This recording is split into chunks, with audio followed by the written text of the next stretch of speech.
What, you don't like my leg on the table? I think it's odd. I didn't say I didn't like it. Music. That is the music. Music coming in. How about that? Yeah. Okay. Well, I suppose since the music is playing, it's time for us to begin and welcome you to the Video Reformation Podcast. I'm Ben Oliver.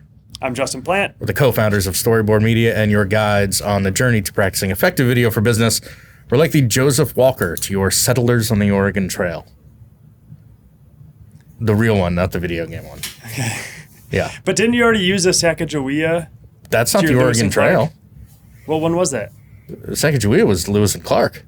Yeah, but weren't they on the Oregon Trail? No. Oh. No, they went out first. If it weren't for them, there wouldn't be an Oregon Trail. I thought they blazed that. No. Theirs was more holistic. Okay. Yes. This week on the History of Westward Expansion podcast, before we jump into our topic today, which is working well with others, little housekeeping. I can't remember what we said last week. Don't send us topics anymore. We got plenty of topics. I don't know.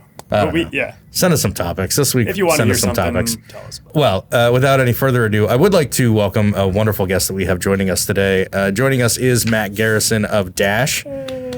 Our live audience, yes, you can't hear them. You can't hear them. It's really just something we add in post. COVID.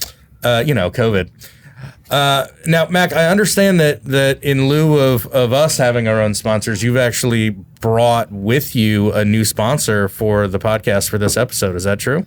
That's true. You want me to read out who our sponsor is for the episode? Yeah, I'd like to know what the company is, and then we'll hear the full spot later on. Absolutely. Today it's Politipops, saving holiday dinners since Thanksgiving 2016. Okay. All right. I can already taste it. Yeah. That's a nice little whetting of the appetite. Yes. Right there. You could say it's a mouthful. Ha! Politipops. All right. That'll make more sense later. It'll be great. Great. Mack, why don't you go ahead and before we jump into working well with others, which I think is something we could demonstrate today, I think that's what today's all about. Why don't you tell us a little bit about yourself, your journey to getting here, and also what Dash is all about, just so our audience can understand where you're coming from. Yeah, absolutely. Thanks again for you both having me. Huge fans of y'all's, and particularly since we have neighboring cities and we share an airport, it makes sense that we are on this podcast together and chatting. So my name is Mack Garrison. I'm one of the co-founders and executive producers of Dash, a high-end animation and motion design studio built around creating incredible content. The path to getting to Dash and where I started, is a little all over the place. My background has always been design. I really like the idea of problem solving, and particularly problem solving with creative. My background started at College of Design at NC State University, where I really dabbled in a lot of different things. I loved live action. I love drawing. I love doodling. I love graphic design. Stumbled into animation a little bit towards the end of my time there. And it really was after school where I really kind of found that love of combining live action, motion graphics, and the whole kit and caboodle. I graduated, had a few internships, eventually had a little bit of a freelance career before landing in an agency in the area where I worked my way up from a junior animator to senior and then eventually art director. And it was about that time that I realized that Raleigh had a really big need for animation and motion graphics. Animation is a really great conduit for explaining complex material. And I think as a tech hub that this area really is, there's a lot of services and software and various things that people needed to understand and figure out how to digest. And so in 2015, my now business partner, Corey, Live and Good, and myself started Dash because we believe in the power of creativity and motion design that matters. We didn't want to just be a production house, but rather a boutique studio that focuses on quality over quantity. And since then, we've grown Dash to be 8 full-time staff. And then we work with probably about 20 to 25 contractors on a regular basis. And we just had our 5-year anniversary last month. So that's always very exciting news as well, too. Yeah, you were going to have a big party, weren't you? We were. COVID had some other plans, but we were going to have the Dash Bash, which was going to be a conference where we were hoping to bring together some of the best and most creative minds in the motion design industry together for basically 3 days of hangouts, talks, where we could basically chat and share ideas more or less. So that was supposed to be happening this year. that will now be happening in September 2021. But we're looking forward to having folks here. And if people are interested, I can give a quick little plug. It's dashbash.net. So DASHBASH.net. So hopefully folks will join. Hopefully y'all come too. Yeah, I'd love to. I can't wait to go. Yeah, absolutely. Okay. Well, no, I like that you talked about your full-time staff and also how many contractors you work with. I think we've talked before about how we're now at 5 people in-house, but over the last 2 years, I think it's not a competition, Ben. No, it's not. But I think it's like 76 contractors that we've worked with. Yeah. That's the competition. It's how many contractors you can work with. That's right. That's the one we can win. That sounds about right. But I think it's worth noting that, and I know that a portion of the work that you all do is live action also. But since our primary focus is live action and your primary focus is animation, it's still worth noting that regardless of the type of video, the kind of the direction that is going there, a lot of agencies are still relying on outside people. It's not all about having, and I think honestly that's just part of these new smaller subdivision type agencies like us. I think that's just how we operate differently than big agencies have operated in the past, where they get the new client right and they bring in 30 new people on staff, and then they lose a client and they got to fire 30 people. I know we don't ever want to follow that model and operate like that. And that's been a big part of why we have so many contractors as opposed to so many full-time. Yeah. I think it's also an indication of a shift in the industry too. I think about kind of where things are right now, and you traditionally, Ben, we were kind of just talking about before we even started the podcast, but traditionally, I think you would have a company that would go to an agency because they wanted that agency to handle all the creative, everything from the video production to the campaigns, to the marketing, to all that stuff. Well, you have these companies that are having bigger and stronger in-house teams. They're more competent teams. They don't need the full turnkey service for everything. And so what that has led to, I think, is folks focusing on smaller shops to handle specific needs. So like Dash, where they come to us for specific animation or storyboard, where they're coming to you for the live action stuff. And these companies are recognizing that they can get that same quality out of a smaller shop at a cheaper price than having to go for this turnkey service. So that's the good news for shops like us, because we're starting to get opportunities to work on bigger and better projects. On the other hand, I think contractors are getting bigger and better than ever. So freelancers are starting to encroach to a certain degree on some of the studio work. So there is kind of this bigger pinch in the industry. And I think the people that are the most flexible, the most nimble, and the folks that can really adapt are going to be the ones who end up coming out on this on the front side. But I think that's a really good point. In the spirit of the title of this, the ones who are most willing to work with others, I think are the ones who are going to get the opportunity to keep working.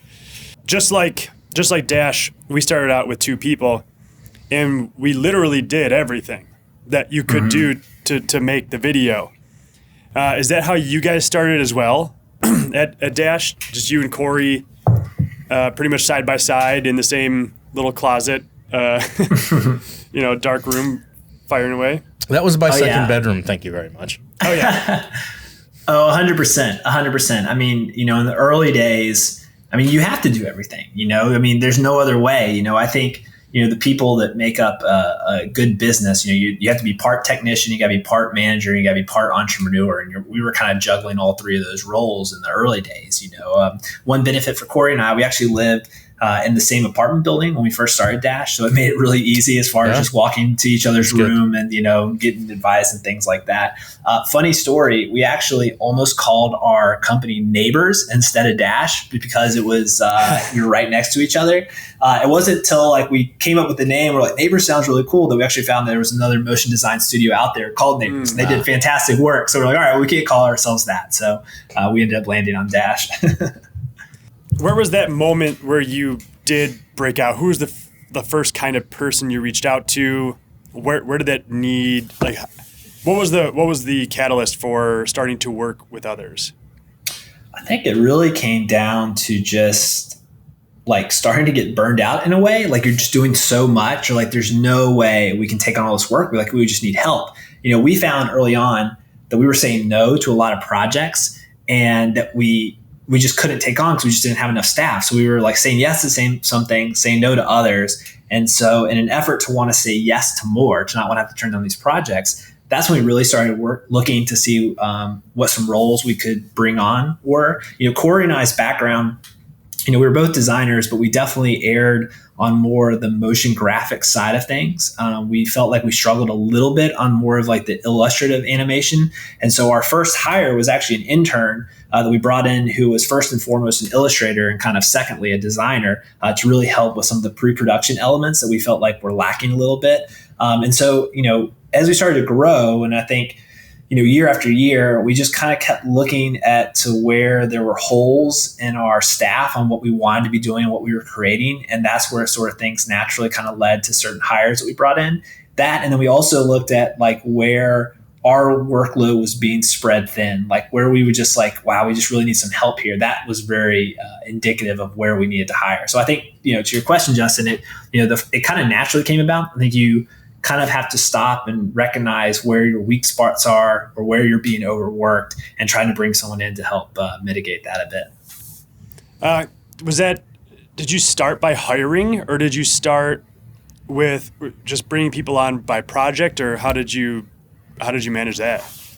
Well, no one told us how we were supposed to do anything. That's one thing that I look back on and realize that I had no idea what I was doing. I was a designer. I like to make cool stuff, and we knew the process of animation, but we didn't really know how to like grow and create a business. And so because of that, there was a lot of fumbling around, I think, on like what the next move is. I actually think that we hired an intern first before we even started using contractors, because it was like the only thing that we knew. Like I didn't even know the process of like trying to hire a contractor. Like what does that even look like? The fact that I even get a W-9, like it seems silly now to think about, but of course I just had no idea because no one told me that. So I think we started with an intern, and then, we started looking at all these really great freelance animators out there, and we were like, wow, it'd be really fun to bring on some of these folks. And so that's, I think, when we finally realized that maybe you can, and all you have to do is reach out to people and say, hey, would you like to work on this project?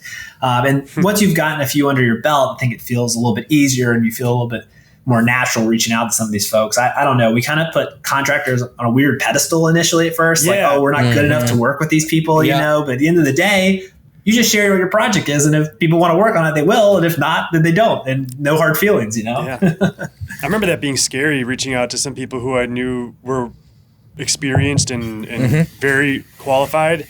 And there's a little bit of that imposter syndrome kind of circling around your head. And like, are we good enough to work with that person? But yeah, and you don't want to feel like an idiot. You don't want to say the wrong thing or not know how the process works or stuff like that. And what we found out is everybody's a little bit different anyhow and how they work.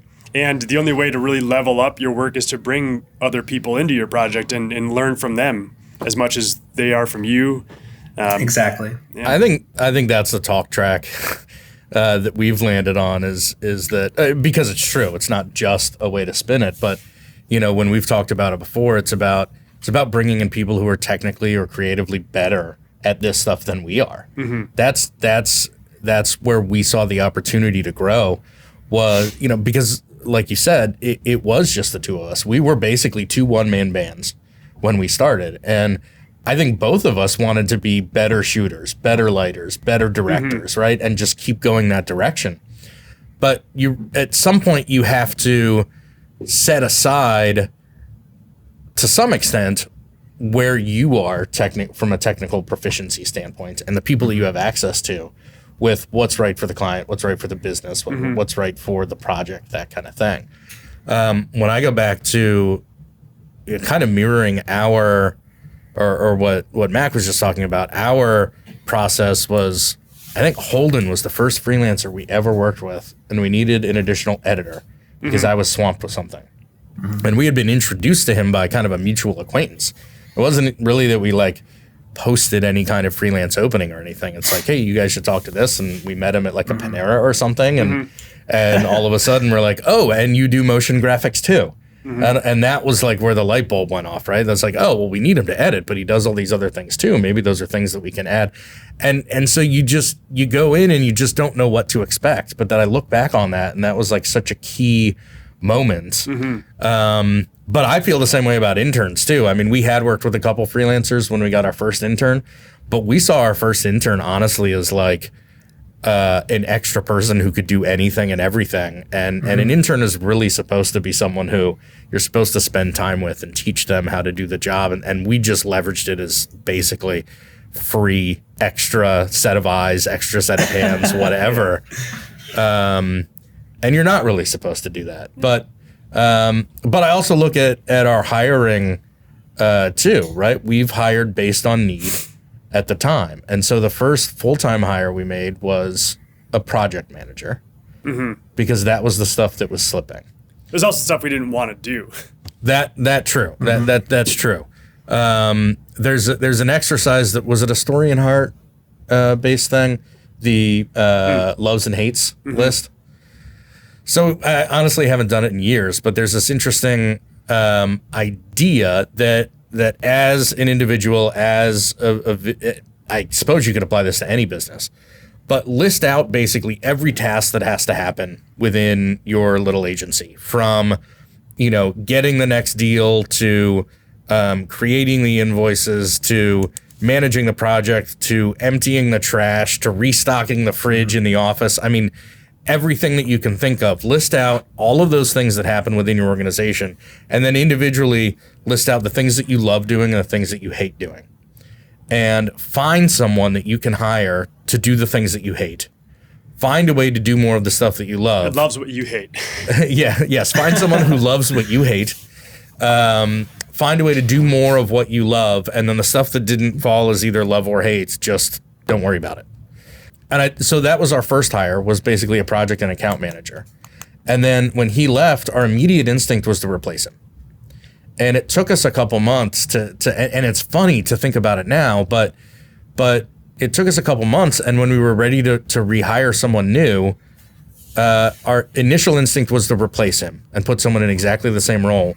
But then we actually had the presence of mind to step back and think, well, what do we need right now? Yeah. Right? Because we hired him because of what we needed then. What do we need right now? And that's how we ended up with Anthony. Because we needed someone who could edit for us, someone who could keep our stuff organized. I mean, the first project we worked with him on as a freelancer was well, I guess we had him do some editing stuff, but then we had him do this big project where he organized all of our archive media. So all of the projects that we'd done in those first 3 years or whatever, and he just organized all of those projects for us as a freelancer. And he did such a good job on that. We're like, well, this is something that here's we other need. things we don't want to do. Yes. Yeah. Didn't even realize that those things were on the list. And so, but also I think that's an example too, where there was that freelancer relationship in place before we hired him. And at the time we hired him part-time, then we promoted him to full-time. But yeah, I'm just, hearing some similar things. Let's fast forward to today. Okay. On your average project, how many people do you have working on it, and like what kinds of people are you trying to bring in from the outside? Help shed some light on what that might look like, unless any of that is proprietary. No, that's fine.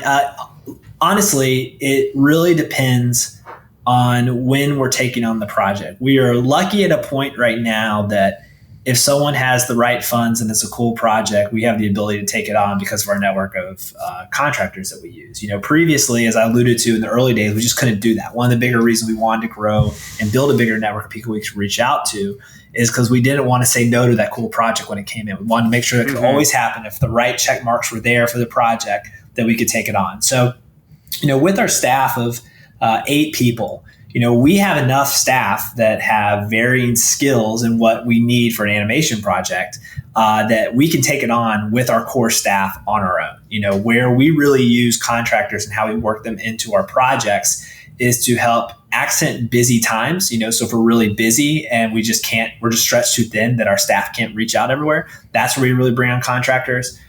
Or if there is a specific creative need that a contractor will offer as a specialist that we would not be able to tackle as generalists, that's when we reach out to contractors. I would say on most cases, it's when we're really busy and we bring in people to help fill some of the gaps. At any given time at Dash, we can have anywhere from, I think the most projects we've ever had going at one time, I think it was about like 16 projects, like 16 videos that were in production at one point in various stages of our process. Normally I think it's usually about maybe 4 or 5 is kind of where we feel comfortable. But yeah, so like, when we bring in contractors, what we usually do is we get a project, we kind of look at the timeline, look ahead to see when people will be finishing up the various work that they'll be on. Is that person a good fit for this type of project and like where it lines up? So there's a lot of shuffling, playing traffic and trying to figure out where people will land. And what you end up finding is that there's naturally gaps that kind of arise. And it's like, all right, well, we definitely need someone that can help with 3D animation for this part. We need to pick someone up for that. Or, we're going to need another illustrator to help with the pre-production on this part. And so, basically every week, at the end of the week, we start to look ahead for the next 2 weeks to see where those gaps are, where do things arise, particularly just by the nature of how much stuff evolves. I would say for every one of our projects, you're probably looking at, there's myself as executive producer, Corey would be the creative director, Marin is going to be the producer on pretty much every project. Not every one of them, but pretty much. From there, you're also going to have, if it's a turnkey project where we handle everything from start to finish, you're going to have a writer involved in the project. Then you have pre-production, which is going to be a designer or illustrator. And then as you get into production with animation, depending on the complexity of the project, usually at a baseline level, we usually always have 2 animators working on it. But then that can be as high potentially as 4 sometimes, just depending on the needs and what it is and how quickly it's due. So we'll say 2 for a project, and then you have music and sound design that we bring in folks to help. You have the voiceover we bring in to help. So you're generally looking at about 10 people on a project. And as you have a studio only 8 people, we're naturally going to have to find ways to bring folks in. I think some of the bigger projects we've had as high as like 16 people working on a single project, which is kind of crazy. And then on smaller sides of things, it's just sort of our core team that we're able to handle that. Mm-hmm. How do you find those people, or how have you found those people over time? Yeah, I mean, that's a really great question. I've gotten better at it over the years than I was when we first started because I just didn't know where to go.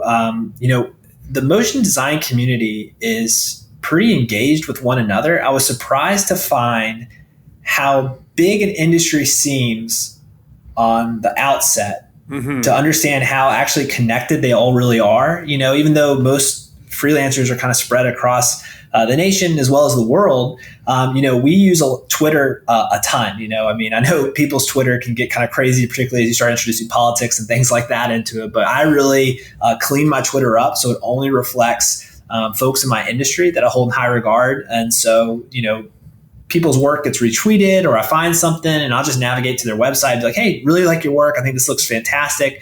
Would love to work together sometime. This is some of the work that we do. Love to know a little bit about the projects you like to work on. And just to make that connection, because I think, when you're reaching out and a project's at hand, you need someone to work on it.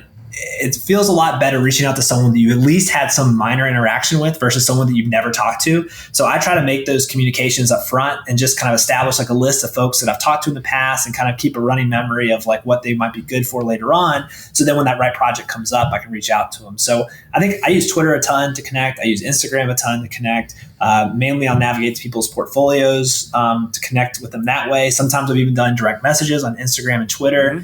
I'll also go to a lot of schools. So we'll do a trip down to SCAD to meet with a lot of their Savannah College of Art and Design, meet with some of their graduates, as well as locally at NC State University. We'll go over there and, I try to keep some rapport from my time when I graduated. But yeah, it's really kind of a mixture, it's all over the place. And I think one of the things I found is that there's no right solution, but except being engaged. Like you can use any channel you want to connect with people. I just think you just need to be engaged and be active on it and can't be passive in hopes that people are going to reach out with the right portfolios. You got to go find them. Yeah. So I think, half of our audience are those people who are kind of in the freelance world as opposed to like a client side kind of thing. How would you instruct one of them to reach out to you? For anyone that's listening as a freelancer and you're trying to work your way into a studio or agency, think about the people that you want to be reaching out to. I would say either producers or creative directors are great places to start. I'd say producers because they're the ones that are ultimately going to be hiring and finding freelancers. Creative directors would be good because they are the ones who are going to be kind of shaping the overall direction for the project. So if you can grab someone's attention with your work, that's a good person to be reaching out to, creative director. If you want to get someone's attention for the project at whole, then a producer would be good. I always tell students in particular who are graduating, it's so easy to get discouraged when you send an email and no one responds. You're like, all right, well, I guess they hate me. I'll just never talk to them again. And in actuality, and I know both of y'all can relate to this, is just you just get really busy sometimes. So sometimes emails that you want to reply to, they just get set aside for a bit. Be persistent, don't be annoying. Don't send an email every day to someone. But yeah, every couple of months, if you want to shoot someone an email, absolutely. I won't say any names, but there's a couple of freelancers who will send me an email probably once a month. And I don't mind it because the way they phrase it, they're just like, hey, just want to let you know that I'm available. No need to reply. Hope all is well, right? It's like, okay, cool. I know this person's trying to stay on top of my list, and I appreciate that. They understand that I'm busy, so I might not need to reply or don't feel obliged to have to reply every time. So yeah, I would just say if you're a freelancer out there, be persistent, look up studios or agencies or groups that you hold in high regard that you'd want to work at.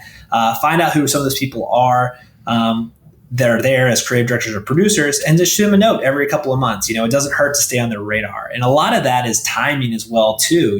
Sometimes, particularly when you're busy, and when I'm busy, I start to default to people we've worked with before. I'm like, all right, well, so-and-so worked on this project with us to be a good fit. But if you just happen to send an email at the right time, timing really is everything. They'll be like, oh, you know what? They reached out a month ago. I really like their portfolio. Maybe we can give them an opportunity for this. So, that's where it goes back to, staying relevant, staying on people's radar and continuing to touch base, even if you just don't hear anything or feel like you got ghosted initially. and I would add to that too, in addition to producers, creative directors, build relationships with the other people in the area that do what you do. I mean, I can't tell you how many of the on-set sound guys that we have in our stable of freelancers that are because we reached out to one guy and he said, I'm not available, but have you checked with so-and-so? And then you work with that person. And so, it's that's just another opportunity for a new freelancer to build that network because, if somebody goes to somebody that you've connected with and they can't do it and they can refer you. So it really is just keeping in touch. I've got a couple people who kind of do the every 6 to 8 week kind of check-in thing too. And I'll be honest, it's a whole lot easier to think of those people when, all of a sudden a project is a go and you've got a crew up. It's, as much as it sucks, as unfair as it is sometimes it's just the people who are top of mind that, they get the work as opposed to, somebody who may be more qualified or more talented or whatever.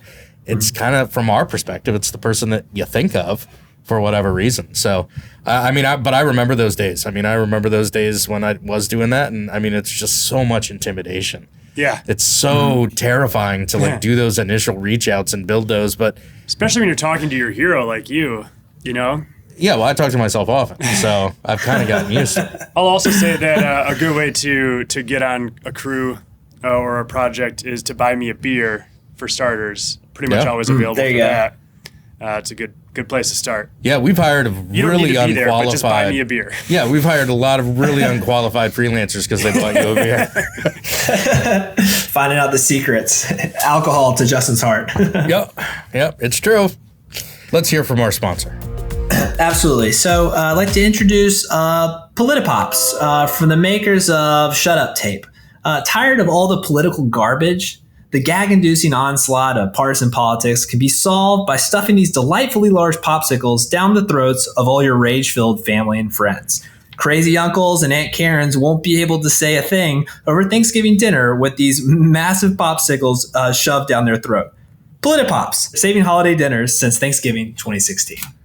I've also heard they might be coming out with Politipops for children. They're just a little smaller, but where I can basically jam it down my son's throat, so I don't have to hear the. And then I went to the but the tree was brown and right. You can do this for kids too. Yeah. Oh yeah. 100%. Absolutely. They make the smaller sizes so you can fit more of them in their mouth. Their tiny little mouths. You can just fill it up with all the mini Politipops. Yes. But they're called Beverly Pops, right? Yeah. For toddlers? Now for toddlers? Now for toddlers. Yeah. May constitute a gagging or choking concern, but that's kind of the point. Right? That's kind of the point. Yeah, I guess so. Most of them are have really delicious flavors. Pomegranate cherry and honey lemon. But there are ones for root beer float. Root beer float, yeah, or the dreamsicle. But if someone's really just going at it, they've got like tuna flavored ones that you can kind of jam down someone's. It's not pleasant, and I think they take the hint. Yeah. As soon as they get a tuna pop. When Grandpa Joe starts to talk about, I might have been right about Hitler. That's when you just go for the serious ones. I got you. Yeah, they make a fascist one for that one. This fascist pop you can shove down it. Yes. All right. Well, we are lucky to have them as a new sponsor. And thank you for, as a guest, bringing a new sponsor. That's always a nice little add-on there. Mm-hmm. Of course. So, all right. So, Justin, you were talking about, I like where your comment was going about mentioning just working with in-house teams and working with contractors and maybe just like what that looks like at Dash. Yeah, kind of breaking them down into the three different groups. We've talked a good amount about freelancers, but there might be some interesting topics there. Have you worked with other agencies before? Yeah, we have. So I would say about 60% of Dash's work is direct to client, and then 40% is through agency still. Okay. So, I mean, there's one just down the road here, McKinney. So an agency like that might hire you to execute a particular project. And what is that like? Like, how does creative get meshed together? What does that look like? I think it's a case-by-case basis. Dash has the capabilities to be as turnkey as clients need us to be. So, we work with folks who have no video experience, know they need to make an animation, and have no idea the steps or the process that even goes from going start to finish. So in those instances, there's a lot of hand-holding, which is fine. And we kind of walk through a Dash process from start to finish. And the Dash process, in a nutshell, is 6 key steps. We have discovery. Why are we doing this? Who is this for? What is the purpose of this project? Why are we making this video? And what do you want this video to essentially achieve? It's all the upfront questions we ask at the beginning of any project. From there, it moves to ideation. What is the right solve for this project? So knowing all the facts at hand, what would Dash recommend being the video? Is it a handful of 15-second social videos? Is it a 1.5-minute explainer video? Is it something even more long form? Because where the audience will be watching it, they might have longer attention spans. So we basically use all the data and info we're able to get from discovery to come up with our best solution ideation. At that point, we move into messaging. So, what do we want to say? What is this brand? What is the brand's voice? What is it? Male? Is it female? What is the tone? Is it sort of conversational? Is it like more thought leader? We really figure out and suss out what we want to say, what the story is, and how we're describing this product or service. Once we get through messaging, that's when we move into pre-production. So very similar, I'm sure, to how you all do your pre-production for your live action shoots. We do a lot of the same things for animation. It's things like style frames, still images that convey the overall look and feel of a project, storyboards that really lay out the story and what we intend to create. Those are the core elements that we have in all our pre-production projects, but sometimes with like 3D, we might do pre-visualization where it really kind of shows rough models of what something could look like. Or we may do a motion comp where we actually put some stuff in motion. Basically, the pre-production, you all do as well, is really just trying to give as much insight to where we are going on the project, so there are no hiccups down the road when we execute on that direction. Because once we've laid out the pre-production, that's when we get into production. Where it's basically following the map that we've created. That's where we're adding the motion, connecting the dots, moving between keyframes. We add original music and sound design to almost all the projects we take on to give that extra bespoke and sort of custom work with what we do. And then finally, it's final file creation. So whether this is going to live online or at an event or on a mobile phone app, we basically create the right compressions for folks and paying what they need. So that is the Dash process as a whole. And so when clients come to work with us, and kind of going back to your original question, Justin, it really depends on their needs. If we're working direct to client, they're going to see probably that whole production process from start to finish. If it's working directly through an agency, a lot of times they have their messaging and things of that nature all buttoned up, and they're really looking for someone who can execute on the final product itself. So in those cases, go ahead. You have no issue just someone handing over creative to you and saying, make this? No, I don't.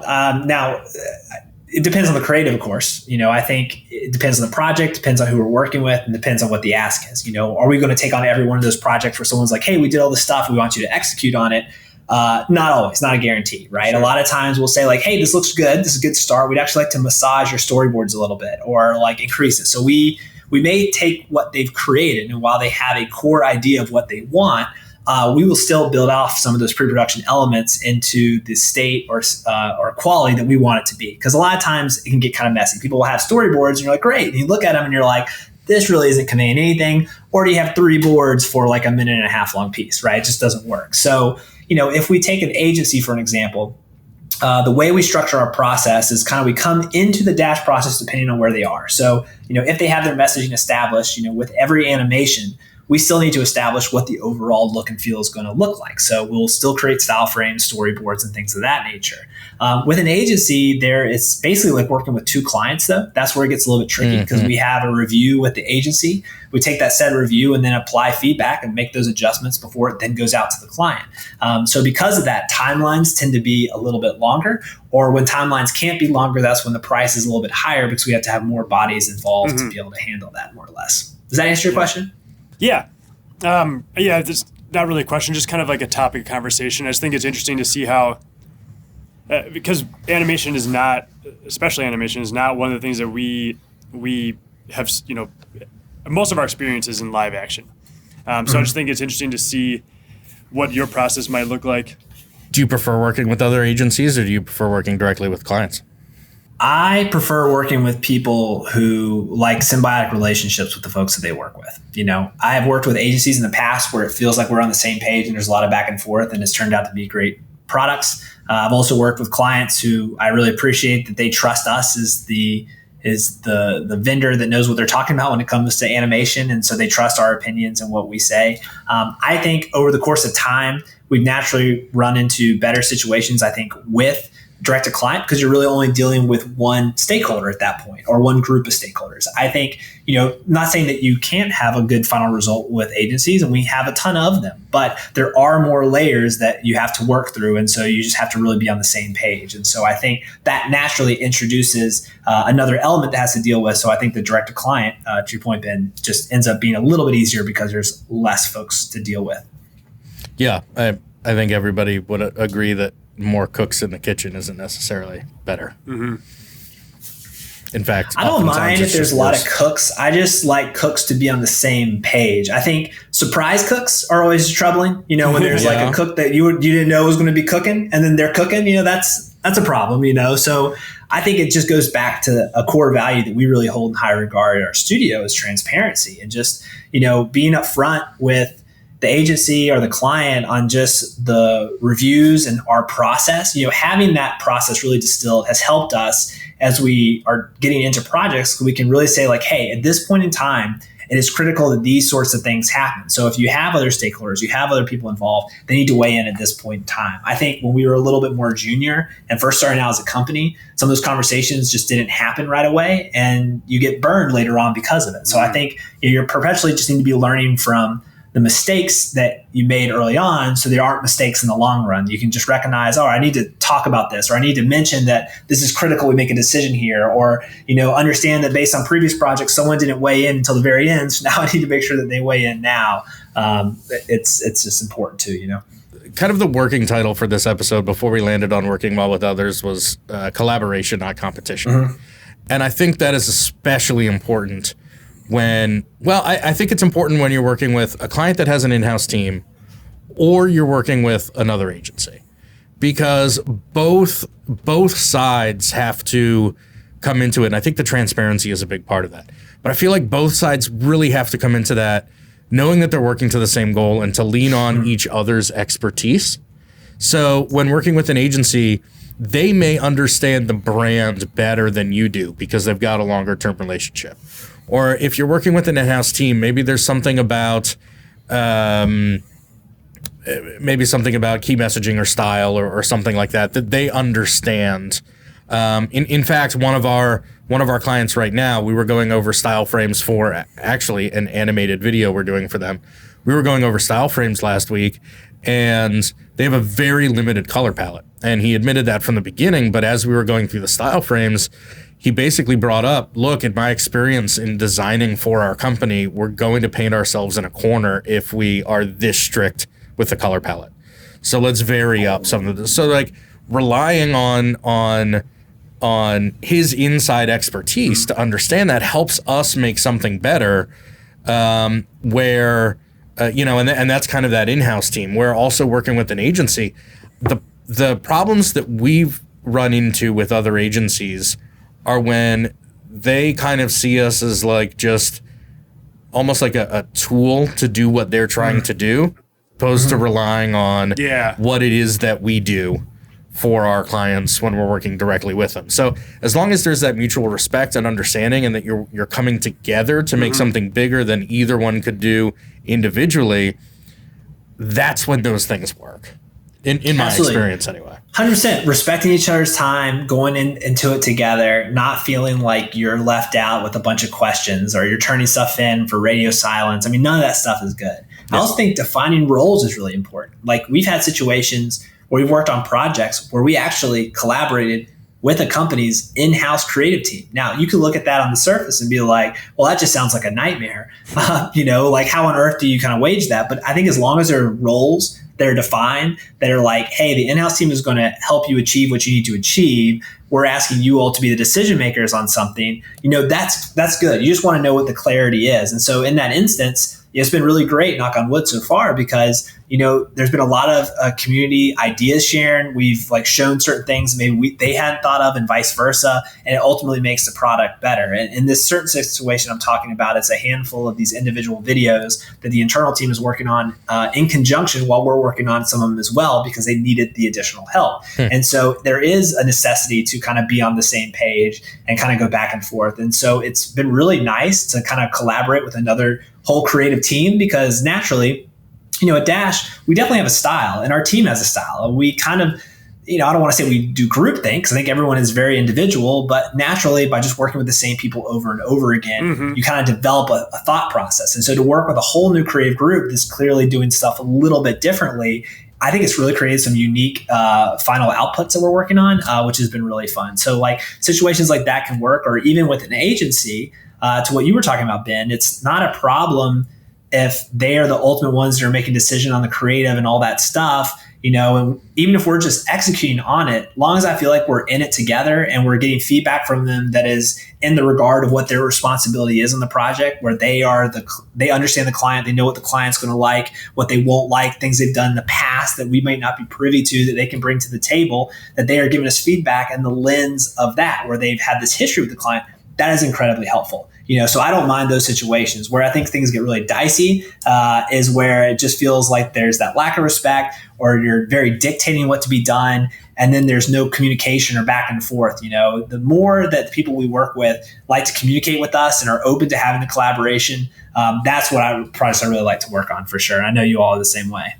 I think that imposter syndrome comes back into it sometimes too, in these like worst case scenarios.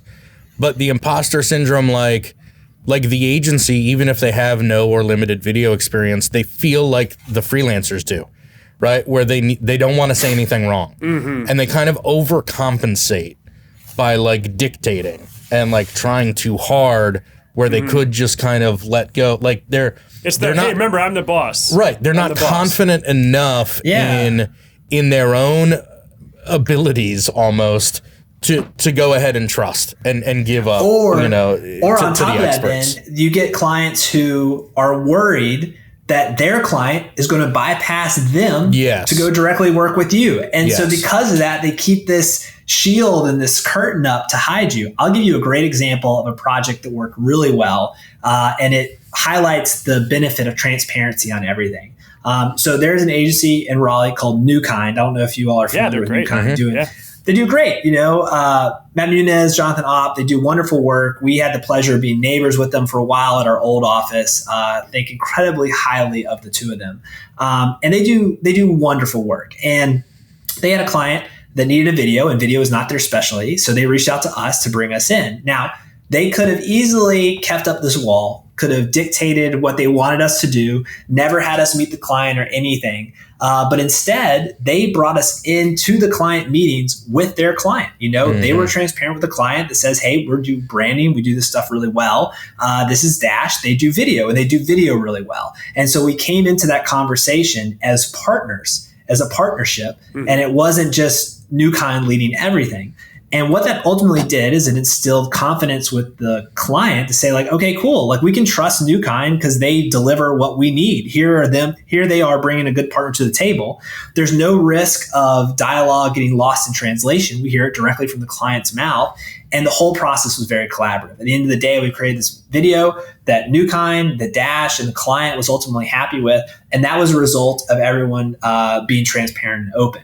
Now, would that have gone the same way had we kind of been shielded and hidden? Of course, we would have done the best to make the project just as good as we could have. But I think it's a better product because we were involved in that. We had the collaboration. We were working together. And so I can see more of those things happening. I can see Storyboard Media doing the live action stuff and coming to Dash, and we're a partner on something and we create something really cool, or other branding studios out there, illustration studios, or whatever it is, and I think it just kind of shows and speaks to where things are going to be developing in the future, where it might not be these really big gargantuan agencies anymore. It might be a myriad of these smaller shops that collectively pull together resources and work together to deliver when they might not otherwise be able to because they don't have all the offerings. Yeah, I would extend that and piggyback that also to speak again directly to the freelancers listening right now. Is you're going to bring a lot more value as a freelancer to a production company, for lack of a better term, if you're willing to talk directly to clients. Also, if you're willing to be in those meetings with the just like you were talking about how it made sense for Newkind to bring you into the client conversations. It's a whole lot easier when a freelancer that we've got working on a project for ours is willing to and can be very engaged in those client conversations, because you're just taking out a round of telephone that is unnecessary. And, I may hear something from a client, relay it to a freelancer. They ask me a really good question. I answer it a certain way because I've interpreted from the client a certain way. But if that freelancer was in a position to ask the client directly, they may actually, in fact, get a different answer than what I'm giving them. And so I know a lot of freelancers like really hate direct conversations with clients. And I get it, but there's just so much more value as a freelancer if you're willing to be a part of those conversations. It just saves so much time and so much miscommunication. And I think for clarity, it's not asking an introvert to be an extrovert. You're Correct. asking an introvert to be gregarious when talking about their craft. So you just need to be able to talk about the design, the edit, the illustration, whatever it is, to a client. You don't necessarily have to be outgoing and hang out with them and have chit chat, but being able to talk towards your craft is important. Bring your expertise to the conversation. That's why you're being hired ideally. Yeah, I mean, I try to get everybody on our team and any of our freelancers that are involved going into those conversations to make sure that you're asking whatever questions you need to ask so that you feel like you know what you need to know to go do your job. Right? I mean, that's really kind of the mindset that I think people get so caught up and think, but like, do I have a clear understanding now of what I can go do with this because I get their motivations or whatever it is? I think that also starts internally too. Like with one of the things that we try to do at Dash is we do a lot of design charrettes. So like before the client even sees something, or before we put one of our team members in a position where they might need to talk towards something, we get them comfortable talking with and around the staff about their designs, both good and bad, right? Yep. I think we are all craftsmen and craftswomen when it comes to creating and designing good stuff. And so it can be hard to hear critical feedback, but training yourself and being comfortable to hear that and to talk about it is good. So, when we have projects, we'll do an agency review where we'll bring everyone around to weigh in on feedback and critique one another. We'll also just have design charrettes where we're kicking around ideas for a project, but getting staff comfortable talking about the design and what is going on just ultimately prepares them for those conversations that are going to happen later in their professional career as they move up in the design world. Yeah, at their best, these triangular partnerships between like a client, an agency, and a a freelancer or however that, whatever scale that is, at their best, you get really creative work done really well because there's a lot of specialists doing what they're really good at. At their worst, I think it's usually the pitfall on something like that is a process, is not having processes defined in all different ways. And some people start to think that, oh, well, I define storyboards like this and animatics like that, and just the different definitions, the different timelines. That's where it's fallen apart for us in the past. Definitely. And I think that's what needs to be unified, not only because you think about freelancers are going to have different processes, clients are going to have different processes. Some clients aren't going to know what the process is. And so I think that's where the responsibility comes on like studio owners like ourselves to say like, here, by working with us, this is our process, this is how we define it. Now, of course, that can be flexible depending on who you're working with and massage a little bit, but having that core really grounds the client, it grounds the freelancers working with you, and it set expectations on what's to come. Yeah, and I think that rolls right. So I was going to say, in addition to process, oftentimes it can expose a lack of leadership.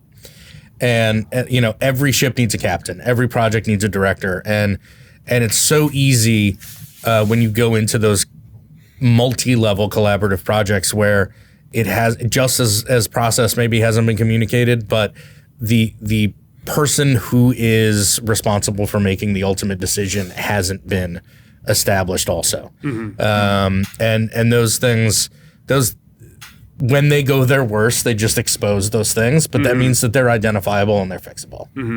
How do you all identify, how do you make that clear to clients that you all work with? Like is it early on? Are you as blunt as like, hey, will you be the ultimate decision maker on this project? Or like, how do you find that Storyboard sets the stage to ensure that you are getting stuff to the right person to make that right decision? I think we have a default position where we believe that it's our role to lead our clients. So it's almost like forcing them to trust us. We don't have any fear. Even through the sales process, you earn the trust. That's where I was going to go with that is we start early on saying what we feel like we need to say. And so whether it's in the sales process or then through some kind of strategic discovery, we have these times before we actually get to creative decisions where we've just kind of built this relationship where we're going to push back. And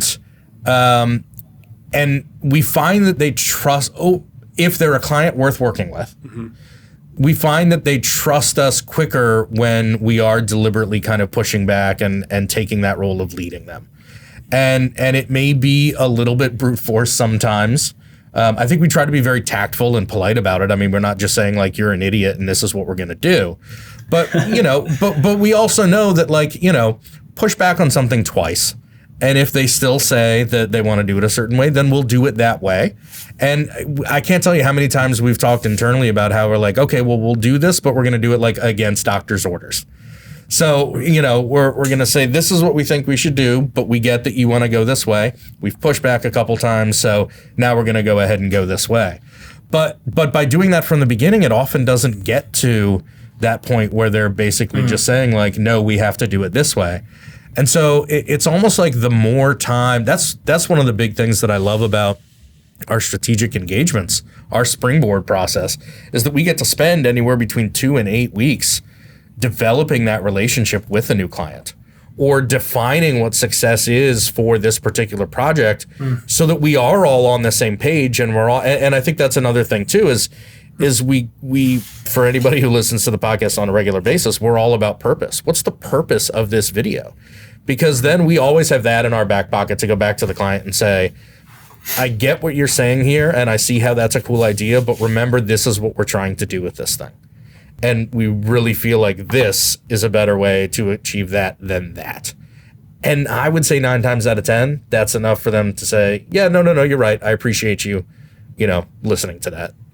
And so I think it's just this combination of like, by default, understanding that we're going to be the ones that direct how this thing goes. And as you build that relationship, kind of almost enable them to trust you. That's well put, Ben. I mean, I think, one of the things that designers early on will get caught up in is like, you want to appease the client. Of course you do. We all do, right? Sure. But also feeling comfortable enough to push back when you feel like something's not right. Particularly at the end of the day, when it's your work that's going to be going out there. Yeah. If you're like, hey, I don't think this is the right solve, or you want to take and put 100 logos on this one page, I don't think that's the right move you want to do. Speak up. Don't just be a yes person. People want to work with people who have thought and, are thinking through this and what it could ultimately be. But to your point, Ben, if at the end of the day, we are still designers. We're not artists. So we were trying to solve what the client wants, not what we want. So because of that, push back. But at the end of the day, if they say like, we want to do it this way, then yeah, sure. You got to do it. You can't hold them against that, I think we've only used it one or two times, but we thought about it a lot of times is ultimately you come back to the client and you say, well, if we go this direction, this isn't something we would put on our site. But if that's how you want to do it, then we can do it that way. And it just gives them that last little opportunity to be like, well, oh, wait, why would you not be proud enough about this to put it on your site? Should I be proud enough to and again, if you get to that point with someone, they're probably more likely one of those, it has to be this way kind of dictatorial type of clients anyway. But we've done it a couple times and it's worked. What's that? That's where a director's cut comes from. Yeah. And a good process, because if you go back to the discovery phase on why you're doing something, and so you're in the late rounds of animation and they're pushing like, let's throw in this or let's add this, like, well, this isn't the main goal of what you're doing. By throwing this in, you're kind of watering down the whole product. You told me early on your goal was X, Y, and Z. By adding this new scene or throwing these new designs, you're not really hitting on that. It's kind of irrelevant, and I think that's why having that defined process is so critical to be able to revisit even later on, because you're like, well, these are decisions we made early on when we were first talking about it. Let's follow that roadmap. Yeah. I also think it's important, and we don't always do this well enough, but I think it's important when you're going through those rounds of feedback, wherever you are in the process, is to clearly dictate what type of feedback you're looking for. Yeah, right? 100%. So like when you're in style frames, when you're in storyboards, that's the time to talk about like, do we want this to be like a character animation? Do we want this to be a silhouetted thing? Do we want this to be like a mixed media kind of like, what's the approach we want to take with this? Those are the times to have those discussions and try different things. Not when you've already said we're going with character animation on this, and then you get to like the later stages, and they're like, you know what, I don't know if that was right. I think we should have gone with like the mixed media kind of thing. Right. Like it's too late, and if you don't provide those, that sense of the kind of feedback you're looking for every time you're looking for feedback, it kind of creates this vacuum that the client likes to fill with whatever they can. So we found a lot of success when we're more specific about the type of feedback, or even oftentimes we'll kind of throw them a couple things that we want to change. And we'll say, hey, we're going to change this at this timestamp, this at this timestamp, and this at this timestamp. Let us know if there's anything else you see. And the process of them actually like agreeing to those 3 points is fulfills enough their need to comment. Yes, fulfills their need to provide feedback.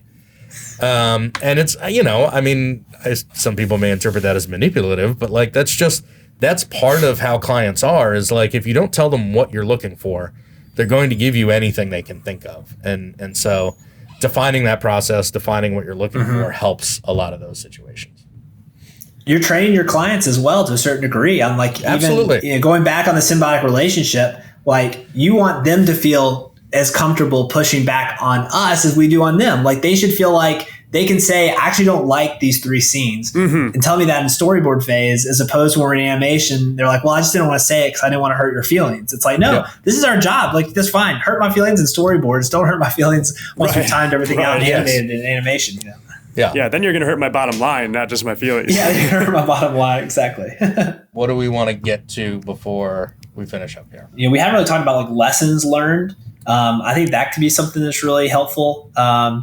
At least from a studio perspective, I know that lessons learned, you're not doing a good job if you're not learning from yourself 100%, right? I think everyone needs to admit, first and foremost, they don't know everything. I think there's an expectation that people want you to know everything, that you should know everything. But the realistic matter is everyone doesn't know everything. My background is design. I've been learning business since I've started this company. I've learned a lot. And I've also learned a lot on how to run various projects. And I think one of those things is just even how to organize and prep our freelancers. With every project we do, particularly when we're bringing in a contractor, it starts with organization.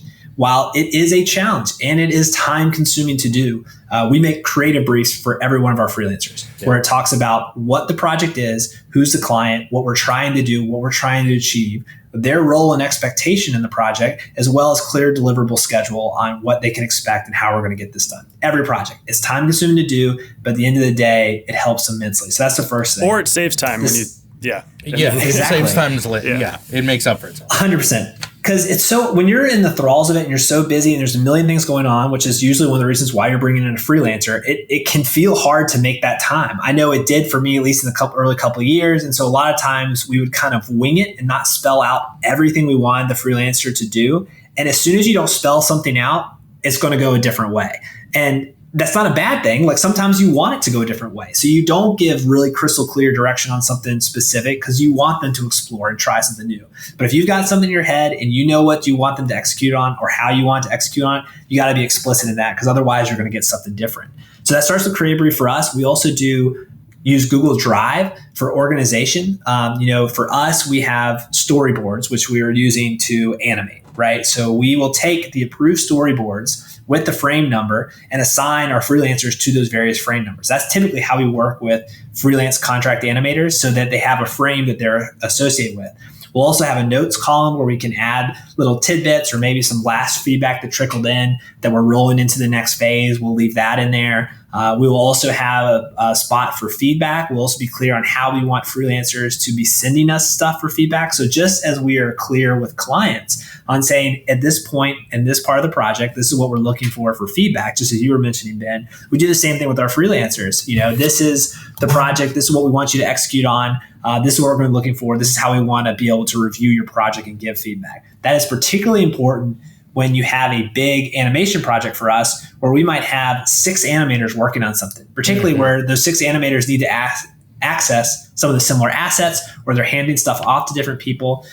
We have found that organizational process has saved us boatloads of time later on and avoided rework. Because I think one of the lessons I learned is that when I wasn't specific, I found myself working harder because I would have to go back and fix things on my own time versus spending the time up front to be very detailed and critical of what we were looking for, ultimately got a deliverable that didn't need to be reworked or fixed.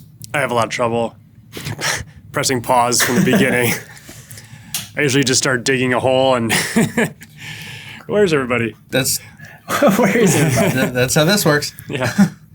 I think that kind of goes to collaboration, like find people who can offset your weaknesses. But yeah, the organization is, that's huge.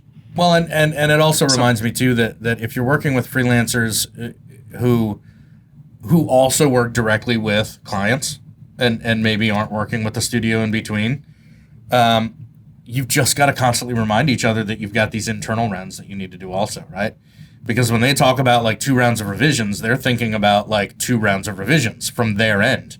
But if you as a studio have given the client 2 rounds of revisions, that means that there needs to be 4 rounds of revisions because you've got an internal round of revisions on each of those. And as the studio, you're thinking, I told the client 2 rounds of revisions. The freelancer's thinking, I got 2 rounds of revisions, but it actually needs to be 4 and nobody realized that it needs to be 4. And then the freelancer's upset because they're doing more work than they thought they were going to do. Or you as a studio are upset because you got to pay that freelancer more because there's these, it's just, and yes, I think those outlines, those briefs, they lay that stuff out. It's something that's there from the beginning and I think it's something that honestly is on our list to do better. But when we have done those kinds of things, yes, those projects tend to go better. And so we haven't worked with any in-house teams in a couple years, have we? Like where they actually have a video team in-house. Right. We've worked with marketing departments who have designers and marketers and those kinds of things, obviously. But so I mean, if there's anything you wanted to say about working with in-house teams, I'd love to hear, just because I know very little about that world. Like in-house video teams. Yeah, like I don't know if you want to say client names, but for us at least, we really work with like a variety of situations. Like it's kind of crazy to think about just the different types of clients that we work with and the situations that all of those have. I don't know if I can name off the top of my head like folks specifically with the in-house video teams, but I do know that on situations where we are collaborating with other individuals on a project in general, I think it comes back to crystal clear on decision makers and crystal clear on organization. Clients typically look to us because they're busy. They don't have time to handle this. They want us to create a product. And then you start to get into issues when you're dependent on our product being a result of something that they have to give us, whether that's branding elements, logos, things of that nature, or a more robust, kind of compositing type things, the footage that we need, So we'll have clients sometimes say like, hey, we want you to, add this animation overlay to these videos. We have all these videos. They were shot really well done, right? And it's like, okay, cool. That's great. Great that they're well done. And then you get your hands on it and you're like, these aren't really shot well. They're compressed. They're not high resolution things. And so that has always been a challenge for us. I think one of the things we've done over the years is that when those types of projects arise that are heavily dependent on us getting content from a client to work with or from their in-house team, is making sure that we are able to, one, review that content before the project starts, making sure that we get our eyes on it. Also making sure that there is a production flow if they are working on things that need to get to us, that we have access to where they're going to be uploading it, whether it's their internal FTP login or if it's something like ShareFile or Dropbox, whatever. Just making sure that we set up a plan and even, again, that process on how they're going to be getting stuff to us. Because, on the projects where it started really quick, we didn't get to see the stuff. Inevitably, the footage isn't always that great or we're missing stuff. And what ends up happening is, at least with animation and what we do, there's always a solve that we just create something and cover something up, for the most part, but you have to be really creative on that. And most of the hindsight conversations that we have are always like, wow, I really wish we had gotten to see that footage before we jumped into it. Or I really wish the project manager or project lead made sure to send it to us. So we had projects where we were dependent on footage that just never came, but we were supposed to start the project, but the deadline's still the same. So it's like, you just can't expect that the people on the other end are going to get you exactly what you need. You need to be very explicit on the items and all the assets that you need and how you want to receive them. I think that's a big thing. So don't be passive in that. You got to be really outgoing and reaching out and saying like, this is exactly what I want. I'm being active. I need this to get this project done. Use more periods, be definitive. Don't soften sentences with exclamation marks, things like that. More periods. I like that. Yeah. Should we put a period on this podcast? I think we should. All right. See you later. Boop. Well, I think before we go, we should hear from our sponsor once again. Yeah, we'll do one more spot. They've agreed to 2. I see. They paid for 2. Luckily, they only sent us 1 script because, as I alluded to, that we are crafty and creative. We can wing this one and figure it out.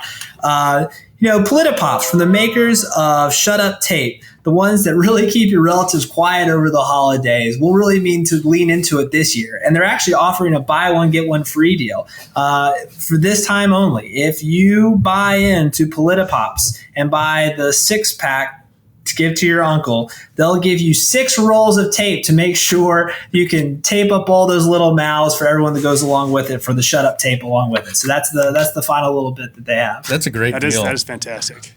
Because the tape, they've been sold out for a long time. I'm surprised they're stocked up. I think the only way to get the tape right now is with the Politipop bundle. The bundle, yeah. Yeah. That's right. That's right. While supplies last. Yes. It's about collaborating, right? You need the pops and the tape. Well, Mack Garrison of Dash, thank you so much for joining us today. Fantastic conversation. I know I learned something. Good. I'm glad I didn't just ramble for an hour. I'm glad everyone, hopefully, fingers crossed, learned something. What I've continued to learn in working with others is what other people know and I don't. It just helps round out my experience in the industry. Yeah, and there's parts of it that are validating, right? Because there are things that you all do that are the same that we all do, and none of us had any formal training in this. And so that kind of like confirms like, all right, well, maybe we're doing this part right. But then there are always other ways that other people do some similar things, and that's how you learn and grow, is by being open to what other people are doing. And I think before we started recording, Mac, that's part of what you and I were talking about, is there just aren't a whole lot of opportunities for agency owners of whether it's 2 video studios coming together or working with an SEO agency or whatever, just to talk. For some reason, we all feel so possessive of our little niches that we we in general don't like to share a whole lot of, secrets and have open, transparent discussions. So we appreciate you coming on and doing that with us today. Yeah, let's continue to break down the silos. I think ultimately the work is better when you're working together and not alone. I think people get caught up that they need to handle everything or that they need to carry this weight on their shoulders. But I think, one of the things that I learned as a business owner, and I'm sure you're the same way, is as soon as you start delegating and bringing in folks to help with that workload, not only does it help you, but it makes the work better, Absolutely. Just get your shit straight up front. Yes. That's right. Yes. All right. Well, I think that's a great note to end on, a great period to end on. Thank you for watching or listening to this episode of the Video Reformation Podcast. I'm Ben Oliver. I'm Justin Plant. And I'm Mack Garrison. Yes. Yes, you are. Perfect. We're not even going to edit that. That was perfectly in rhythm. All right. Thanks so much. All the rating, the liking, the subscribing, whatever, iTunes, Stitcher, whatever. I think that part fills itself in. And we'll see you next time on the Video Reformation Podcast. Thank you.